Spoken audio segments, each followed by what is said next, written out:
저기 13절이죠. 시작에 13절 한번 읽어봅시다. 시작.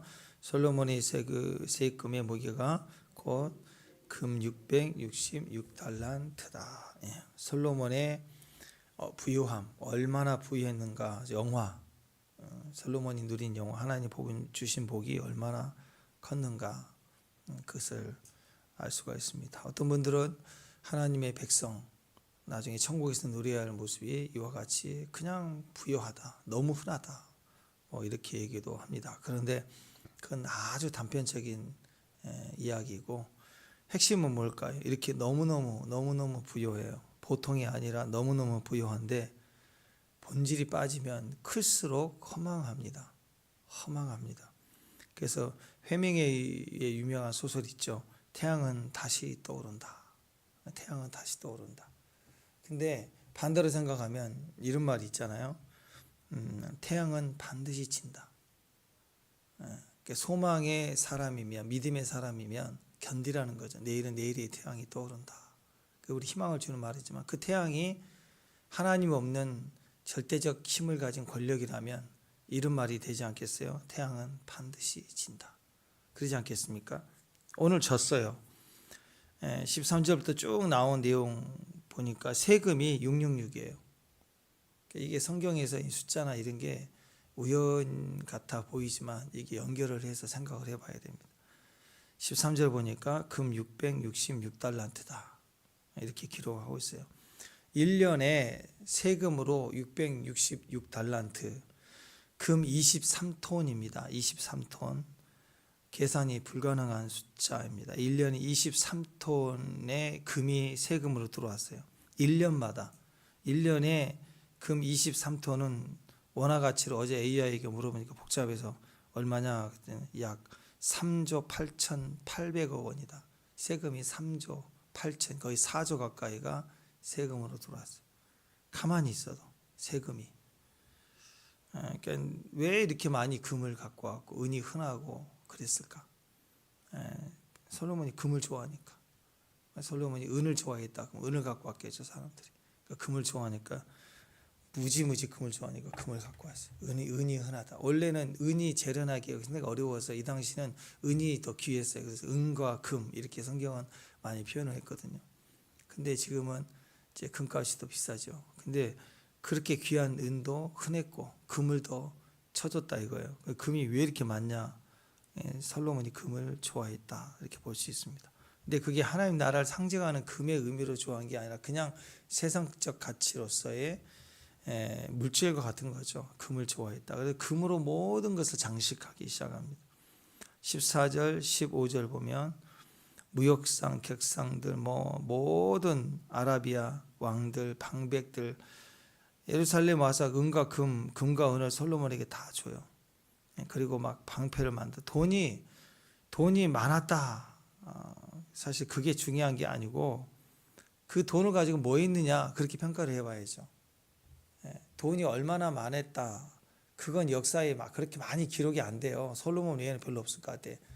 어느 나라 왕도 그 당시는 왕이 절대 권력이니까 그 왕이 얼마나 돈이 많았다 그렇게 기록하는 경우는 드물죠.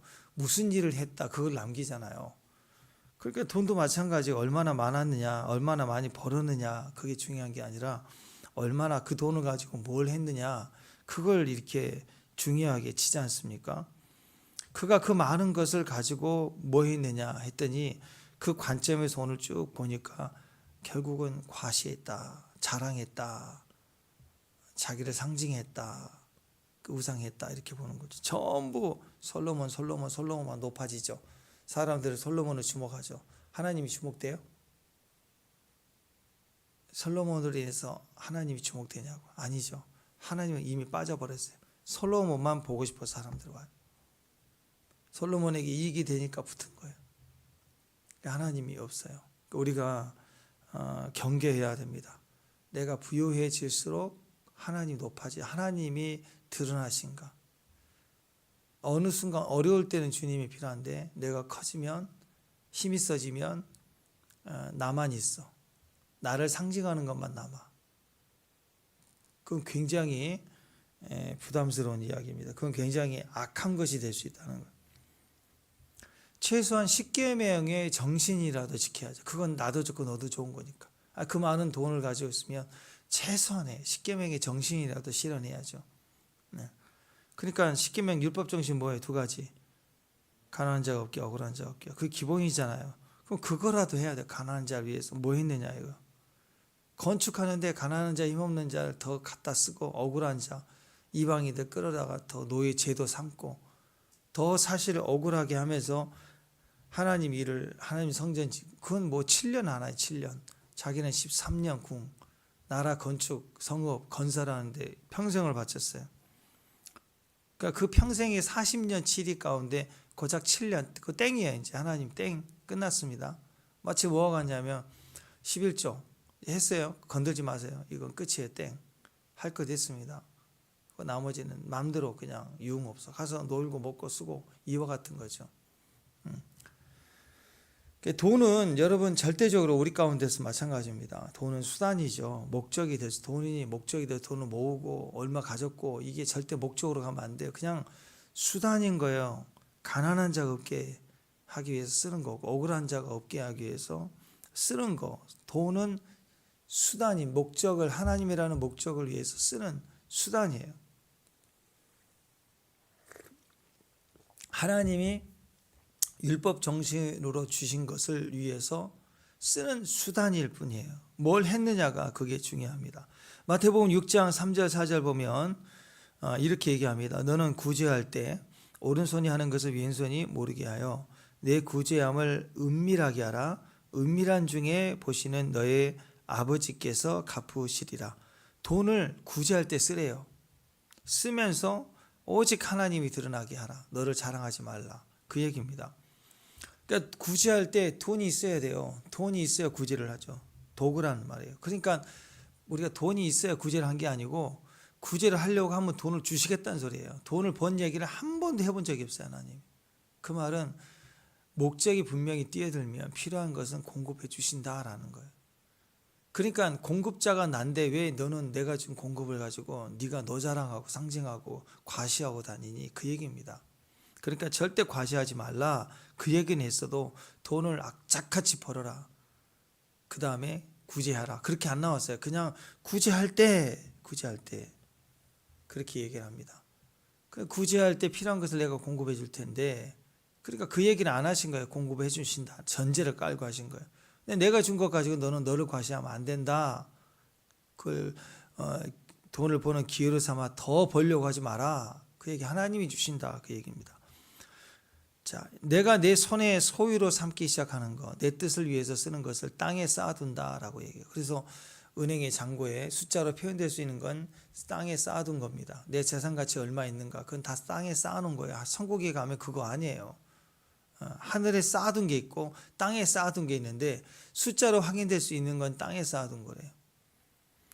마태복음 6장 19절 20절 보면 너희는 너희를 위하여 보물을 땅에 쌓아두지 말라. 거기는 종과 동록이 해하며 도둑이 구멍을 뚫고 도둑질하느니라. 오직 너희를 위하여 보물을 하늘에 쌓아두라. 거기는 좀이나 동록이 해하지 못하며 도둑이 구멍을 뚫지도 못하고 도둑질도 못하느니라.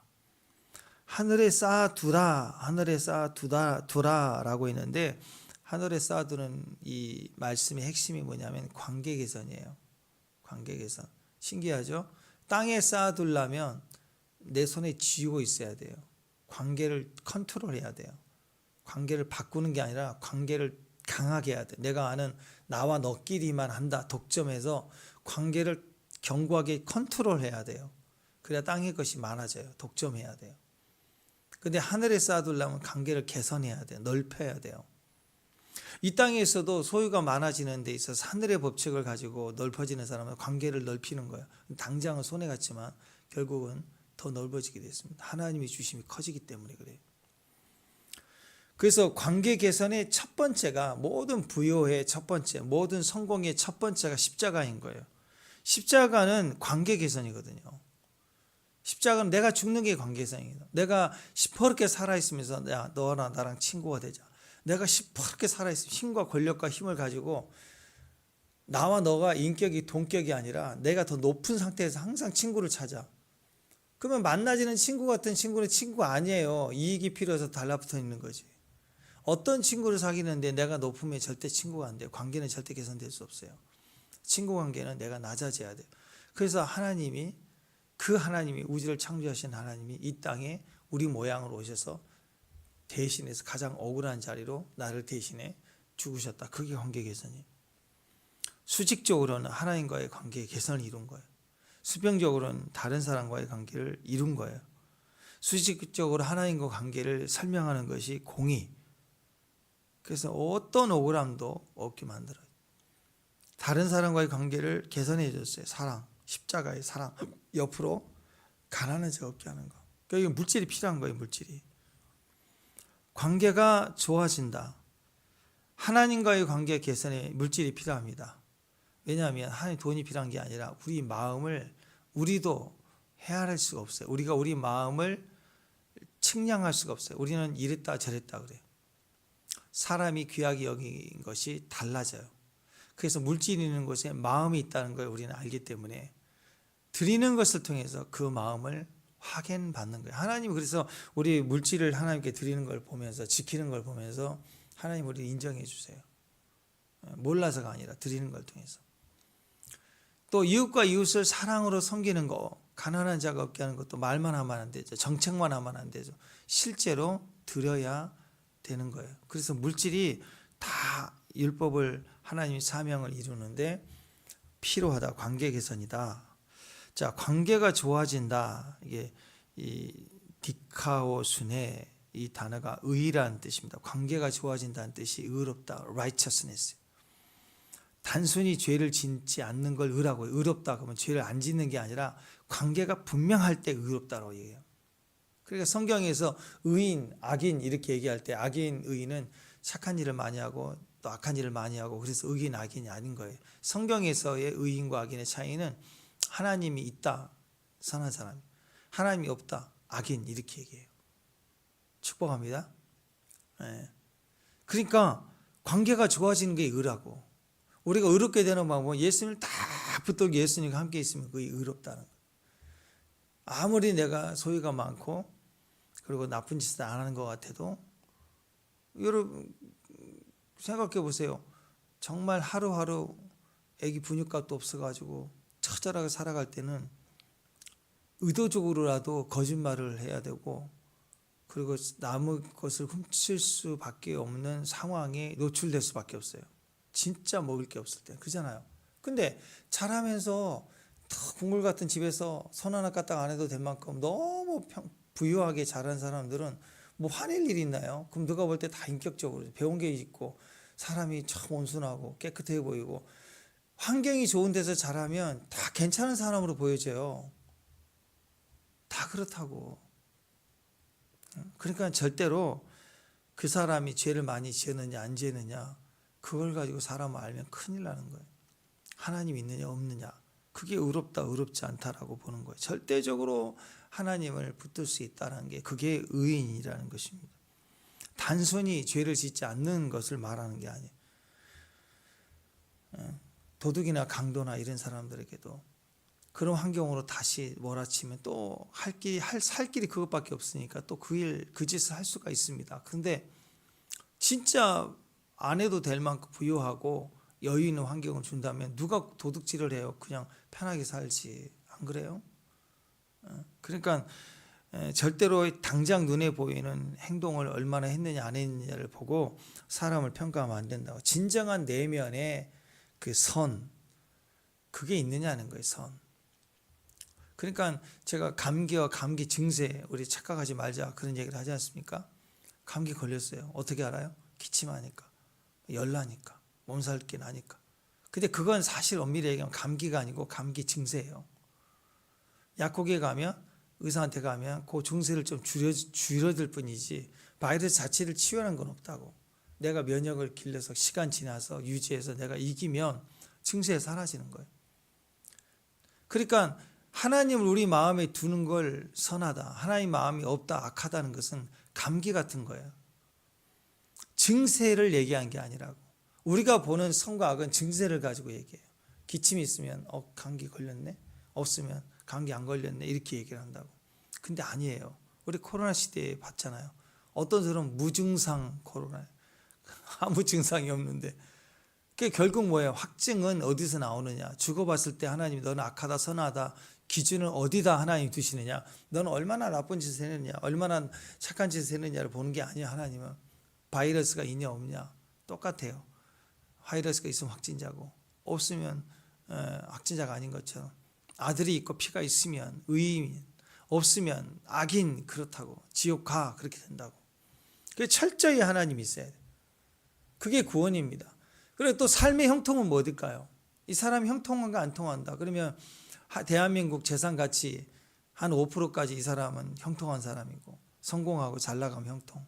그렇지 않으면 다 형통하지 않는 사람 그러나요? 아니죠. 대한민국 정상에 섰는데 다시 교도소 가고 그 역대 대통령들 나오면 집 밖에 나오기 어렵잖아요. 마음 편히 존경받고 다니지 못하잖아요. 어쨌든 그렇잖아요. 그러니까 그걸 형통이라고 보기 어렵다라는 거예요.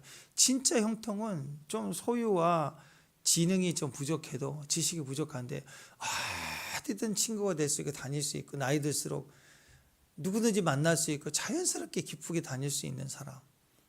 거기서 우리가 형통과 거기에 행복을 볼 수 있다라는 거예요. 그러니까 구원의 유무도 의인이냐 아니냐도 우리 안에 관계에 있단 말이에요. 관계가 그리스도란 관계가 단단하고 강하면 그것이 우리의 영혼의 구원. 그리스도 관계가 단절되면 지옥이고 마찬가지입니다. 삶의 구원, 우리 삶에 늘 형통하는 것도 삶의 현장에 말씀을 둬야 돼요. 근데 삶에 예수는 믿었지만 자기 삶에 이제 솔로몬 같은 거예요.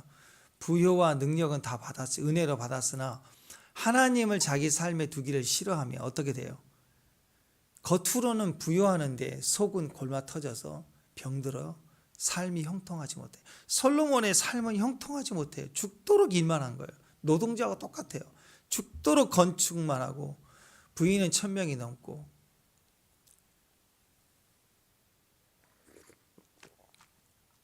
그러니까 얼마나 힘들었겠어요. 진정한 내면의 선이 내 안에 있다면 그것은 다른 사람과의 관계로 설명이 되어야 돼요. 그건 나 혼자만의 개념으로 가지고 있는 의의는 아무 의도 아니에요. 그 김정은이 그런 거예요. 다. 김정일이 뭐 동상 세우고 끝인 거 누구도 알아주지도 않는 거. 근데 진정한 내면의 선은 다른 사람과의 관계이죠. 그걸로 설명될 때 그를 의롭다라고 얘기합니다. 십자가는 그런 일을 했어요. 또 예수 믿는 모든 의인들, 믿음의 선지인들은 믿음의 삶을 살 때 자기 삶의 성공이 아니에요. 사명으로 이스라엘 전체를 향한 부르심을 향해 사명으로 살아낸 거예요. 마태복음 5장에 그 유명한 산상수훈 보십시오. 팔복이 나오죠. 팔복이는 어디서 출현하느냐? 다른 사람들과의 관계를 생각해 두고 우리에게 설명해 주시는 복덩어리가 팔복덩어리가 이 산상수훈이에요. 산상수훈은 불가에서 막 얘기한 것처럼 세속과 인혼을 끊고 산속에 가서 그냥 소나무 뽑고 동굴에 기도하고 선 닦고 막 이렇게 해서 하나님과의 관계로 가는 것에 복이 있다라고 얘기한 게 아니에요. 우리는 세상 속에 원수들 사이에 이리때 사이에 그게 다른 사람이라고. 다른 사람들과의 관계 속에서 진짜 팔복이니까 뭐냐 이걸 알려주는 거라고. 그렇잖아요. 여러분 어떤 과목을 내가 공부를 해 수학 공부를 해. 근데 산속에 혼자만 죽을 때까지 공부하면 내가 실력이 있는지 없는지 어떻게 알아요?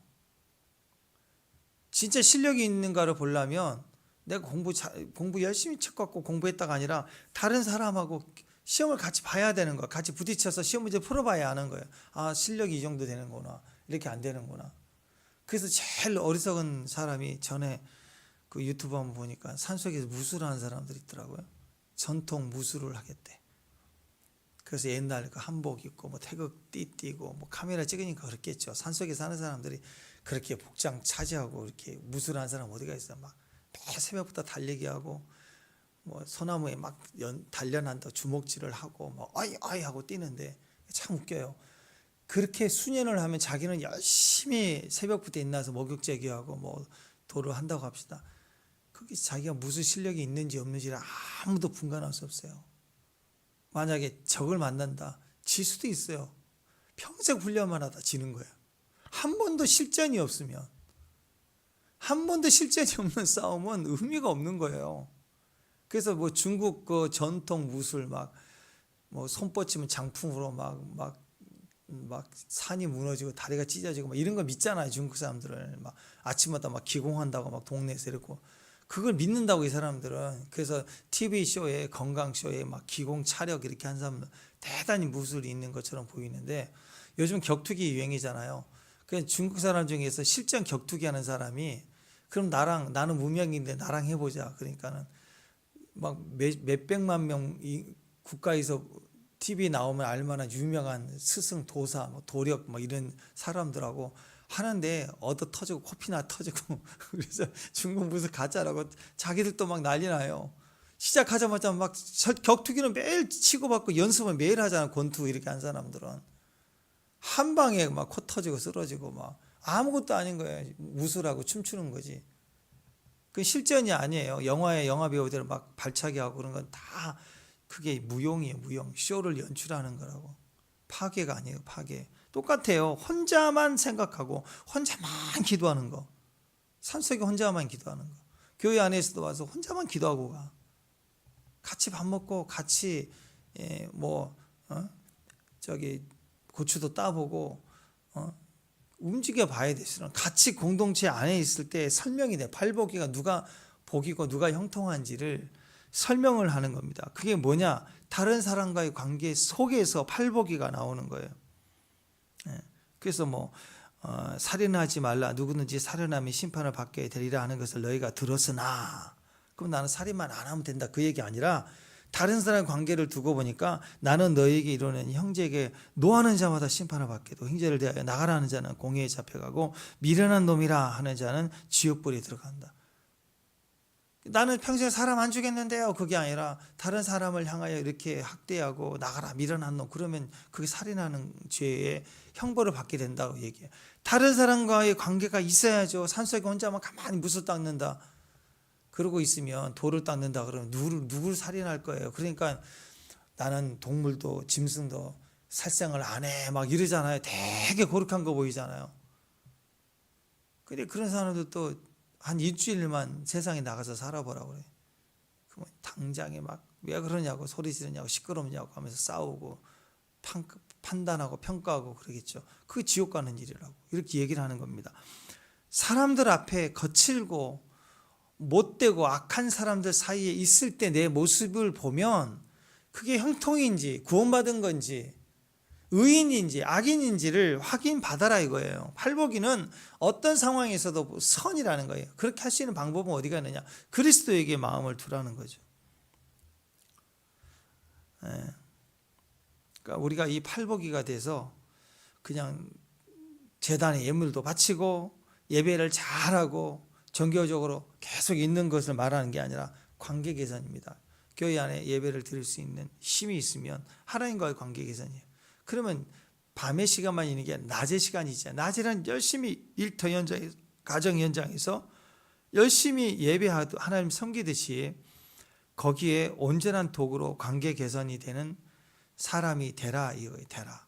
그러니까 물질을 하나님께 가지고 와서 구별하여 드리는 그 드리는 물질의 도구가 있었다면 다른 사람과의 관계에 있어서도 관계를 개선하는데 좋은 하나님이 허락하신 방법 중에 하나가 돈입니다.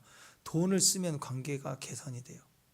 그러니까 아니 하나님을 중심이 그래요. 중심인데 사람은 자기가 자기를 속인다니까요. 나는 하나님께 다 바쳤습니다. 다 사랑한다고 해놓고도 11조 얘기하면 불편해지고 또 헌금 얘기하면 불편해진다고. 인간이 그래요. 그러니까 물질 있는 곳에 마음이 있다고. 다른 사람과의 관계 개선을 쓰는데 돈을 쓰라 그 말은 대단히 육적인 것 같지만 대단히 영적인 거예요. 하나님께 드리는 게 물론 이제 하나님 사랑하지 않고 돈만 얘다 11조 하라고 그랬으니까 기분 나쁘게 툭툭 던져주면서 계산했어요. 그런 마음으로 얘다 그런 식으로 한다면 아무런 의미가 없는 거겠죠. 근데 그게 아니라 정말 하나님을 경외하면 물질을 쓰라는 거예요. 아니 명절 때 부모님 뵈면 마음만 사랑하면 되는 거 그럼 돼요? 아니죠. 설렁탕 한 그릇에서 사 먹어야죠. 선물이라도 사과라도 하나 사갖고 가야 되죠. 사랑하고 존경하면 반드시 어떤 식으로 작은 거라도 표현을 해야 되는 게 맞는 거예요. 자기 형편에 맞춰서. 그러듯이 그게 영적으로 드려질 수 있고 영적으로 하나님 그걸 받으신다는 게 중요해요. 받으신다는 게. 그러듯이 친구와의 관계, 이웃과의 관계에 있어도 확실한 도구가, 관계 개선의 확실한 도구가 돈입니다. 제가 그랬잖아요. 나는 어떤 돈을 줘도, 억만금을 줘도 나는 절대로 너를 용서 못해. 저 사람들은 내가 용서 못할 거야. 이렇게 정말 그래도 돈 필요 없다고 그렇게 해도요. 법원에서 꽝꽝꽝 얼마를 보상하라. 그럼 내가 이긴 거잖아요. 거기다가 그 사람들이 실제로 돈 얼마를 벌금으로 딱 주잖아요. 그럼 내가 돈으로 그런 줄 알아? 법이 그러니까 그렇지. 그러고 나서 또 풀려요. 인간은 이상하게 죽어도 용서 못한다고 막 악담을 하고 그래도 선물 보내고 돈을 한 2번 이렇게 보내고 미안하다고 하면 풀린다니까. 돈을 주면 풀려요. 인간이라니까. 그래서 하나님이 아니라니. 하나님께 돈 갖고 하나님을 돈 주면 하나님 풀려요? 안 풀리죠. 하나님은 회개해야 되는 거예요. 근데 인간은 100% 하나님같이 충만할 수가 없어요. 그래서 인간의 내가 아무리 충만해도 뭐 그럴 수도 없지만 그럴 수 있다고 합시다. 99%가 충만하고 1% 정도가 아직 인간이니까 부족함이 있어. 근데 돈을 주면요. 그 1%가 남아있는 영역에서 균열해 가기 시작하면서 어느 순간 싹 뒤집어져 버려요. 괜찮은 친구 같아. 돈을 주면 내 친구가 돼버려요. 어제도 우리 김학김 집사 이런 얘기를 잠깐 나누는데 비즈니스 현장에서 아무리 친한 가족끼리 팀을 이뤄서 해도요. 비즈니스 현장에서 줄 거 안 줄 거 계산 안 해주면 균열이 일어나요. 언젠간 균열이 일어난다고. 그래서 그 신당동 떡볶이인가? 내부 사정은 잘 모르지만 할머니 집, 둘째네, 막내네 이렇게 한꺼번에 하다가 유명해지고 그러니까 나눠져 갖고 집이 따로 집을 만들어서 해요. 떡볶이도 그렇게 된다고 유명해지면. 돈을 어떻게 쓰는가 그 얘기를 오늘 솔로몬의 모습으로 우리에게 보여주고 있습니다. 하나님과 사람들과 좋은 관계를 맺는데 돈을 잘 쓰면 하늘의 보물을 쌓아둔 게 된대요. 근데 그걸 잘못 쓰면 땅에다 쌓아놓은 게 된대요. 솔로몬에게는 엄청난 돈이 있었는데, 물질이 있었는데, 엄청난 물질이 있다는 뜻은 천국에 대한 기대감이 큰 거예요. 하나님 그거 주실 때 큰 일을 하라고 맡긴 거라고. 천국에 대한 기대감이 큰 거예요. 그런데 그 엄청난 보물로 솔로몬은 아무 일도 한 게 없다. 한 게 뭐예요? 전부 기록한 게 궁궐 짓고 방패 만들고 뭐 그런 거 말이나 사들이고 평생 그거 하다가 왔다고. 그러면 하나님 나라 갈 때 그 돈이 자기 돈이에요? 하나님이 주신 거라고. 여러분 5명의 제자나 5명의 일꾼에게 똑같이 나눠주지 않고 더 일을 잘하고 책임 있는 자에게 더 많은 달란트를 맡기는 게 주인의 마음인데 더 많이 맡겼을 때는 그만큼의 기대감이 있는 거 아니에요? 하나님이 지혜과 능력과 물질을 맡겼다면 그만큼 기대감이 큰 거예요. 근데 그걸로 한 일이 아무것도 없어. 자기 일만 해. 자기 일만 했다. 만약에 회사 자금이나 기술을 운영할 수 있는 책임자의 위치로 이렇게 직분을 올려주고 일을 맡겨서 지사를 내보냈는데 지사에 가서 그 회사가 간장 공장이다 하면 간장을 만들어야 되는데 그 인력과 에너지를 다 빼돌려 갖고 자기 개인 사업하는데 다 쓰고 있었다 그러면 그게 불법 아니에요?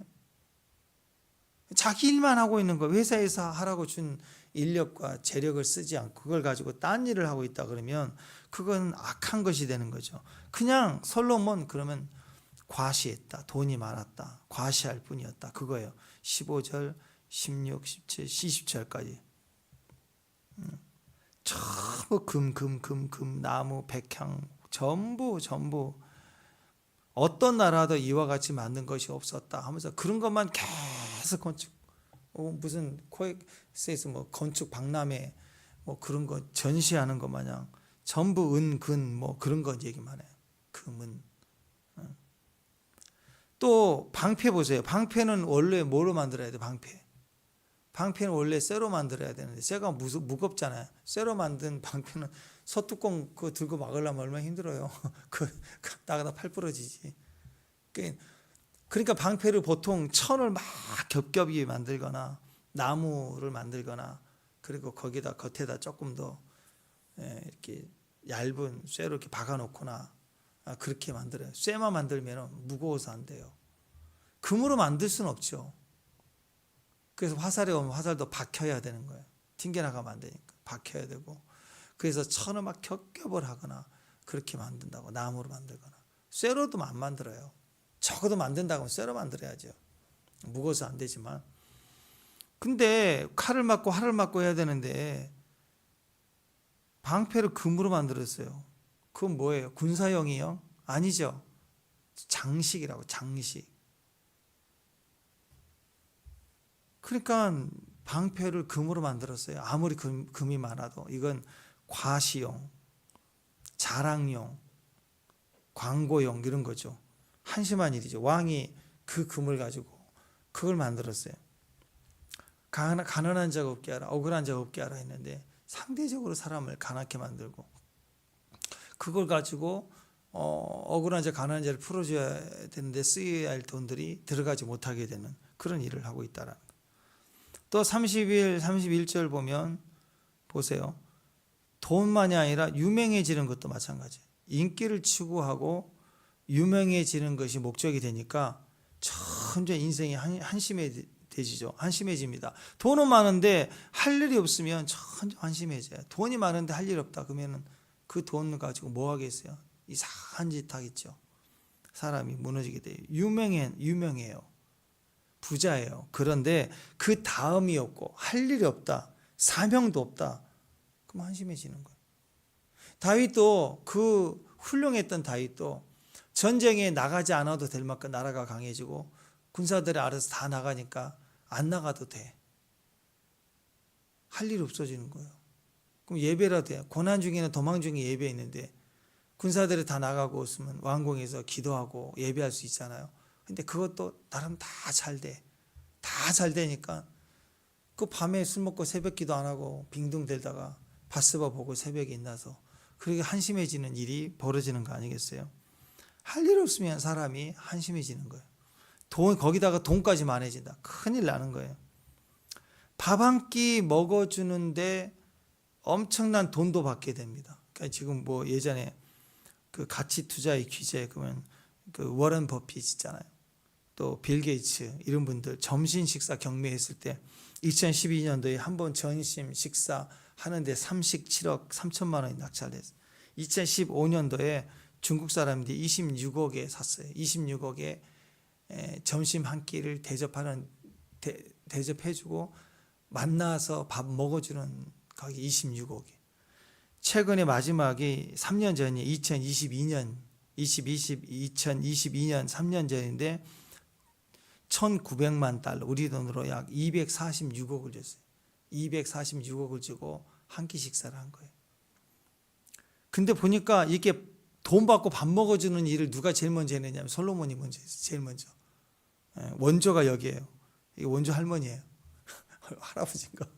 보니까 22절, 23절, 24절 보니까 솔로몬의 재산과 지혜가 천하의 모든 왕들보다 큰지라. 그러니까 워런 버핏처럼 가치 투자의 기재, 말 한마디가 정보. 이런 사람들 소유가 얼마나 돈이 많아요. 그 얘기하고 있는 거예요. 워런 버핏, 빌 게이츠의 재산과 지혜가 천하의 모든 어떤 사람들보다 큰지라. 이렇게 나온 거라고. 그러니까 천하의 많은 부자들이 왕들이 하나님께서 솔로몬의 마음에 주신 지혜를 들으며 앞으로 가치 투자를 어디다가 투자해야 되는지를 듣고자 그의 얼굴을 보기를 원하여 24절 각기 예물을 246억 달러의 낙찰을 받아가지고서라도 밥 한 끼를 하면서 얘기를 나누고 싶어 하기 위해서 모든 것을 해마다 가지고 왔다. 이거 같은 거예요. 비슷하지 않아요? 원조의 원조. 왜 사람들이 이렇게 돈을 많이 들여서라도 한 끼를 할까요? 이렇게 돈을 들여서 하면 이것도 투자인 거예요. 246억에 한 끼를 먹지만 한 끼 식사하면 나눈 대화로 적어도 300억 이상 돈을 받겠다는, 2배, 3배를 돈을 벌겠다는 뜻 아니에요. 그죠? 이런 가치를 들여서 밥을 먹으면 기사에만 나는 게 아니라 물어보겠죠. 또 빌 게이츠도 대답을 정직하게 해줘야 돼요. 그 가치가 있으니까. 그러니까 비밀스럽게 얘기해 주는 거죠. 가장 가능성이 있는 종목 하나만 알려달라. 거기다 몰빵하는 거예요. 그래서 그런 거예요. 그러려고 모인 거라고. 그러려고. 그러니까 지금 이 솔로몬의 지혜를 듣고자 모인 사람들은 다 어떤 의도가 있을까요? 진짜 골동품 보듯이 박물관 견학하듯이 솔로몬으로 왔겠어요? 아니죠. 이익 보려고 오는 거라. 돈금 바쳐오면서 다음 우리 관계를 해보자, 이런 관계로 나오는 거라. 이게 좋은 관계가 아닌 거죠. 나와 너 사이에 철저히 이익을 두고 만나는 모임은 당장은 좋아 보여도 결국은 불행해지는 관계. 나와 너 사이에 말씀을 둬야 돼. 오직 하나님을 두고 사귀어야 돼. 피를 나눈 가족, 형제도 마찬가지예요. 하나님을 두고 사귀어야 돼요. 근데 혈연이지만 돈을 두고 이익을 두고 계속 사귀면 기업주들처럼 자녀들끼리 나중에 법정 투쟁하고 나중에 원수가 되잖아요. 이익을 뒀기 때문에 사이에. 똑같은 가족인데. 물질은 자기 손에 쥐고 있으면 썩습니다. 썩는다는 뜻은 썩은 음식은 먹을 수가 없죠. 썩어버린 도구는 쓸 수가 없어요. 마찬가지입니다. 여러분 10억이란 돈을 여러분이 은행에 가다 두고 10년 지나 보면요, 10억이 안 돼요. 숫자만 10억이지 한 9억 정도 떨어진다고. 가치가 툭툭 떨어진다고. 썩었다는 뜻이에요. 벌써 갈수록 세상에 있으면 현금 그대로 두면, 방 안에다 두면 그 방 안에 둔다고 돈은 썩는 것 같지 않지만 썩어요. 썩게 돼서 가치가 쓸 수 없는 돈으로 줄어들기 시작한다고. 점점 모아두면 반드시 썩습니다. 흘러가야 됩니다. 물질은 흘러가야, 도구는 흘러가야 돼요. 성경에서는 한 번도 돈 많이 가지고 있는 걸 복이라고 말한 적이 없어요. 세상적으로는 그렇습니다. 어리석은 사람이라 그렇게 생각해요. 소유가 복인 줄 알아요. 돈이 아무리 많아도 쓰지 못한다면 그건 복이 절대 아닙니다. 복은 쓸 수 있어야 진짜 복입니다. 그러니까 은행에 있는 숫자로 있는 돈은 나에게 복이 아니에요. 내가 오늘 당장 밥 한 끼 살 수 있어야, 그게 선물할 수 있어야 그게 내게 복이 되는 거라. 그만큼의 분량이, 쓸 수 있는 분량. 요즘 주식 투자, 코인 투자해서 묶어놔요. 어떤 데는 계약 맺어갖고 못 찾아. 6개월 동안 못 찾아. 자기 돈인데도 계약을 맺어서. 그런 계약을 맺어서.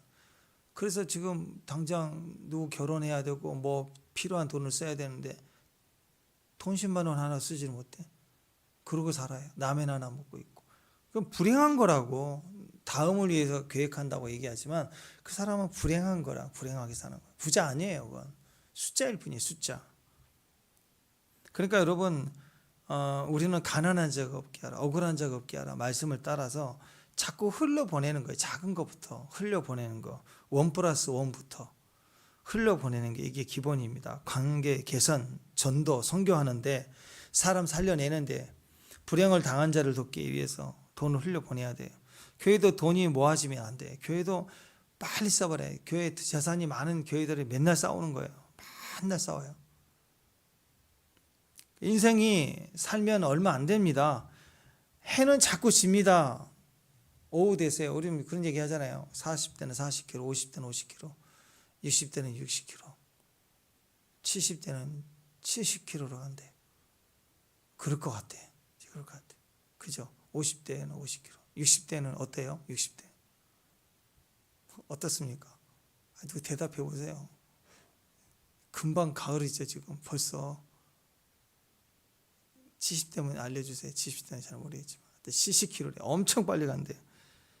해는요 자꾸 져요.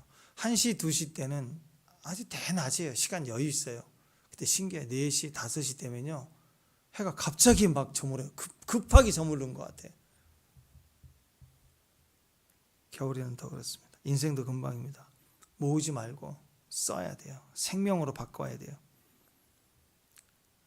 그러니까 솔로몬 그러면 그 많은 것 가지고 한 일이 없다. 죽도록 건축만 했다. 자랑만 했다. 과시만 하다. 끝. 너무너무 안타까운 겁니다. 스바 여왕에게는 다 알려졌어요. 똑같이 돈이 많아요. 똑같이 돈이 많아요. 근데 스바 여왕에게는 야, 돈이 중요한 게 아니야. 인생의 본질은 영혼에게 있고 하나님께 있는 거야. 답을 알려줬다고. 엄청난 지혜를 얻고 스바 여왕은 돌아가서 은금의 의미를 두지 않고 그 자손에 하나님의 의미를 두는 나라로 바뀌었어요. 근데 정작 그에게 하나님이란 가치, 영적 가치를 설명해 주고는 자기는 계속 금, 은 모으기 해가지고 건축하고 자기는 남에게 진리를 알려주되 자기는 진리를 순종 안 해요. 그렇게 살았다고. 그 다음 그 많은 돈으로 말을 끌어 모았어요. 말 25, 26, 27, 28. 요즘 같으면 자동차 수집한 거죠. 저기 그 사우디 왕족이나 뭐 유명한 부자들 보면 자기 전용 주차장이 무슨 공용 주차장 같이 커가지고 보니까 슈퍼카들이 다 있어. 그런 거예요. 그렇게 비슷한 거예요. 인간이 하는 일은 똑같아. 차 한 대만 있지 않아. 여러 대를 상황마다 사들여 놓았다. 또 말년에 그 유명세로 식사 이벤트로 밥 먹어주고 만나주면 돈 주는 거, 돈 받고. 이게 보이지 않는 룰이 된 거예요. 어떤 왕이 솔로몬을 만났는데 가는데 금을 10억을 가지고 갔다. 그러면 나는 9억 가져가면 안 되는 거야. 난 적어도 12억을 가져가야 돼. 그 다음에 20억을 가져가야 돼. 나는 40억을 가져가야 돼. 이렇게 갈수록 이제 그 미팅 스케줄이 점점 비싸져 가는 거예요. 그냥 올 수 없으니까. 결국은 투자의 귀재가 됐어요. 투자 방법을 알려준 거예요. 결국 이 사람들도 그거 배우고 갔겠죠. 그래서 평생에 이렇게 금 모으기, 수집하기, 그 다음에 장식하기, 과시하기, 식사해주기, 엄청난 아이템을 성경이 이전에도 없었고 이후도 없었던 지금 세상에 가치를 가진 사람들이 가치 부여를 하고 있는 모든 것의 원조가 솔로몬이에요. 다 우리 식으로 명품 백으로 다 치장해 놓고 사는 거예요. 금 모으기, 은 모으기, 건축하기, 집 짓기 그런 거잖아요. 뭐 슈퍼카 모으기, 식사해 주기 이런 걸 쫙 하다가 죽기 전에 딱 말 한마디예요. 전도서 헛되니 모든 것이 헛되도다. 그리고 죽었어요. 그러니까 여러분 말씀은 아는 게 아니라 지키는 거예요. 말씀을 아는 게 아니라 지키는 거예요. 신명기 17장에 보면 솔로몬 이전에 이후에 모세를 통해서 이미 말씀해 줬어요. 이미 사사기 이후 왕이 생기기 전에 사사기 시대를 그 이전인 초기에 모세를 통해서 하나님은 벌써 왕에 대한 이야기를 해놓으셨다고. 뭐라고 얘기했느냐? 신명기 17장 16절 이하를 보면 그는 병마를 많이 두지 말라. 말을 많이 얻으려고 그 백성을 애굽으로 돌아가게 하지 말라. 바로의 준말을 얻어야 되니까. 또 아내를 많이 두어 그 마음이 미혹되지 않게 하라. 또 자기를 위하여 은금을 쌓아두지 마라. 네가 또 왕에 오르거든 그가 왕에 오르거든 율법서의 등사본을 레위 사람 제사장 앞에서 책에 기록하여 평생에 자기 옆에 두고 읽어서 하나님 여호와 경외하기를 배우고 율법의 모든 말에 이 규례를 지켜 행하라. 근데 이 말씀 그대로 솔로몬은 어떻게 했어요? 반대로 했죠. 반대로. 신명기 말씀에 병마를 두지 말라, 말 모으기 다 했죠. 아내를 많이 두지 말라 그랬는데 벌써 1000명이나 됐죠. 자기를 위해서 은금을 쌓지 말라 그러는데 엄청난 은금을 바닥에다 장식하고 다 쌓아놨어요. 구절마다 솔로몬은 다 어겼어요. 그리고 꼭 해야 될 게 뭐예요? 왕이 오르거든 말씀을 등사폰에 이렇게 필사해가지고 옆에 두고 늘 읽고 말씀을 지키고 그 여호와를 경외하기를 배워라 그랬더니 이건 또 하라는 건 또 안 했네. 이게 솔로몬이라고. 겉으로 보기에는 영화처럼 스바의 여왕이 미혹으로 와서 음녀처럼 와서 미혹을 꼬리치고 미혹을 받으니까 거기에 탁 넘어가지고 영적인 무너짐이 생겨가지고 솔로몬이 말년에 비참이 됐다. 이렇게 또 얘기하는 사람 그렇진 않아. 이미 솔로몬은 음녀에 미혹될 만큼 모든 것이 다 미혹받아 있어요. 충만히. 오히려 반대가 됐죠. 이방인 여인에게 구원을 주고 구원의 삶을 살고 부흥이 일어나게 하고 부흥의 주체인 그리스도를 가르쳐주고 자기는 하나도 지키지 않는 것. 스바의 여왕은 은금을 쌓아놓고 답을 모르니 이 다음이 뭘까? 또 은금일까? 아닐 거다. 진리를 향하여 고민하고 있는 그에게는 솔로몬이 은금이 아니야, 하나님이야. 하나님의 목적을 알아야 돼. 그렇게 전도를 해서 그의 삶의 방향이 하나님께 향하게 가르쳐 놓고는 정작 자기는 계속해서 은금을 더 쌓아가고 식사해 주기 이런 걸 했다고. 그러고 나서는 진짜 헛됐구나. 이거 깨닫고 죽었다. 그리고 이 많은 것들을 자녀에게 물려주고 죽었어요. 자, 르호보암이 아들이 돼서 받았어요. 이 은금은 나라 장식은 다 받았죠. 뭘 안 받았어요? 스피릿을 안 받은 거예요. 진짜 지켜야 될 걸 전해받지 못했어요. 뻔하죠. 그 나라가 어떻게 될 것인지. 그거예요. 알기만 하고 순종 안 하면 큰일 난다. 꽝이다. 하지 말라는 건 다 하고 하라는 건 꼭 안 하더라. 이게 솔로몬.